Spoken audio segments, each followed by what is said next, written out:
What's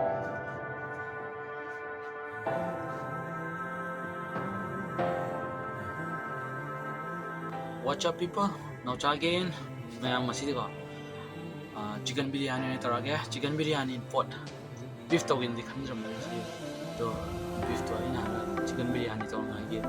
po chai la jela tham chicken biryani to ngai ni de to na video yam interesting hoy ne yam so unique hoy ne chicken biryani se leba ke chapu to thong ko ne mayam la hi chini janu bulak before de mayam subscribe to sum promo share to sum channel ji grow to da mayam ra mathing bang ba haina malakuk ki maham da ye maham mathing ni jare ba mayam su mathing bang bi tha je mayam si video se loi ko yam bi ho loi ko yam da de video se mau am ba video se matam yam lo da da au da se wa yam mau se mayam ra ye ni moi video se video yang de khau se da mayam da ano recipe se mayam minner se de let's go hey guys adu video je hau jale se chapu se le chapu je chingla hai jinder ne sana ba sang da bu basmati ching khang hap jinder ga si hana 80% cook tor ne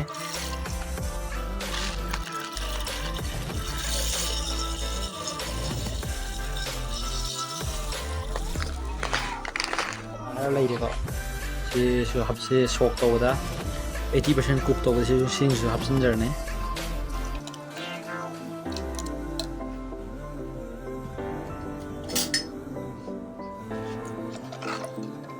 hap sin jar ga tum cham sam mo ma ho yawn mai da makta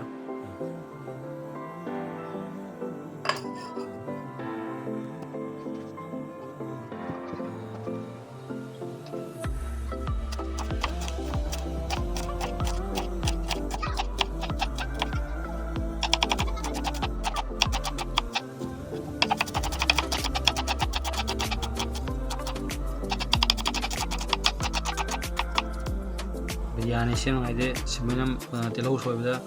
kunjal lai bise lak thok pirane horen ngau pa ganda tongan tongan tan ngai ge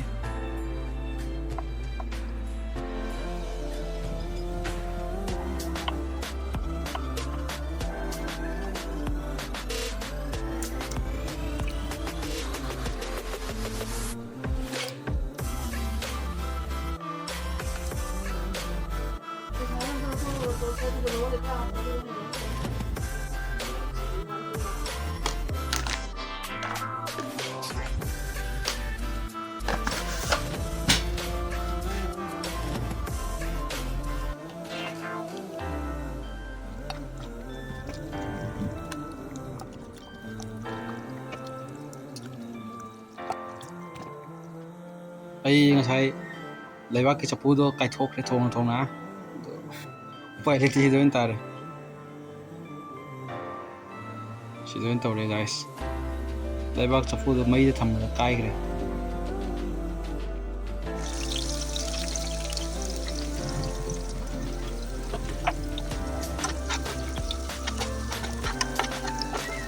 lok ngam moi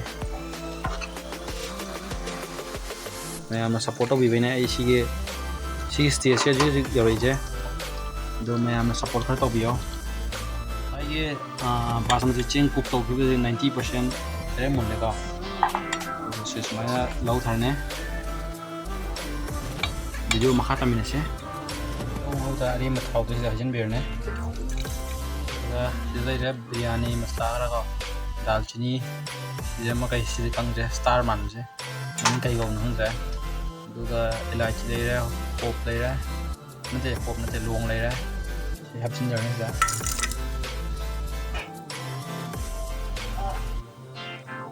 ti sa kamen sa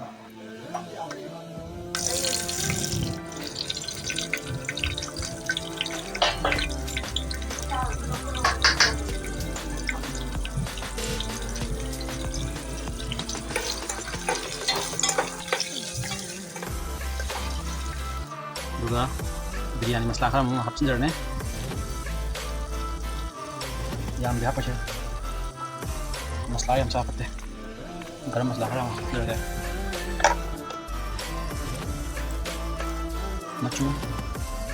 ꯊꯣꯛꯂꯝꯃꯒ ꯆꯥꯅꯕ ꯆꯥꯡꯗ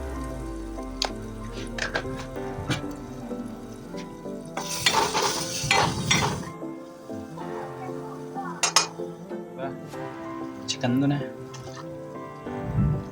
치킨제 뭐 합순절세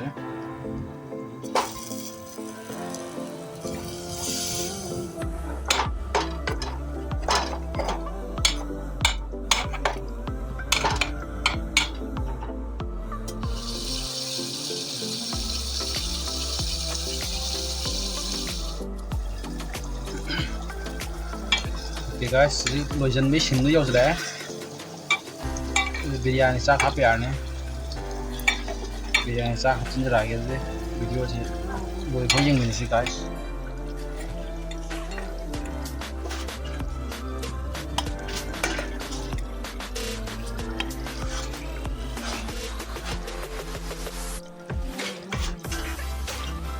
biryani sak hapchinjirage na je ta ingna tapna luna nana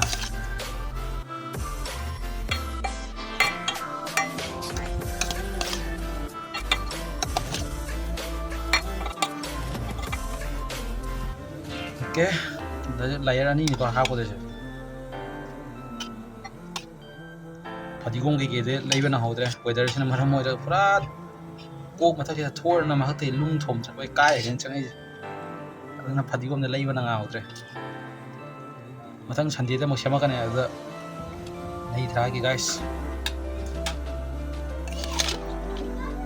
sina last layer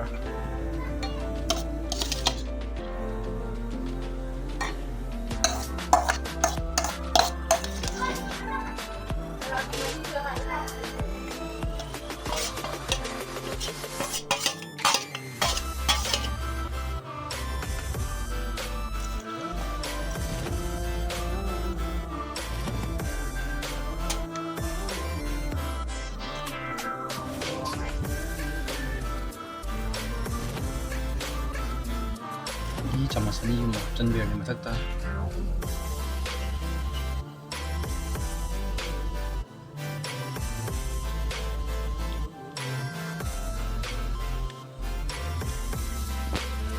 तो क्या मतलब ये मस्त चंद special नहीं है yang teman di sangka kalau ya yang deh sama dia telan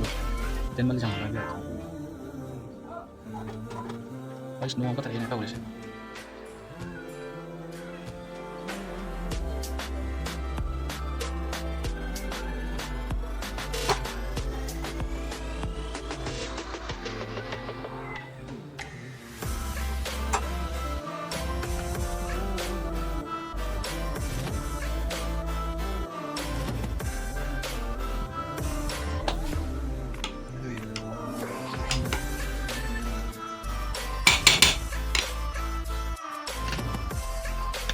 Cari kan?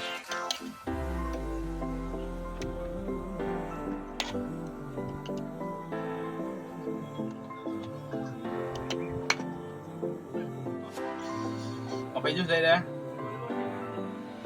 Tapi anda saya stok itu.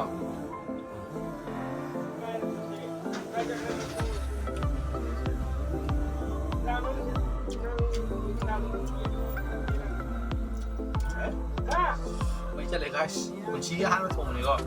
cho mình chỉ cái hàng về rồi nó hào thì mà thằng thùng thì kem hào này rồi.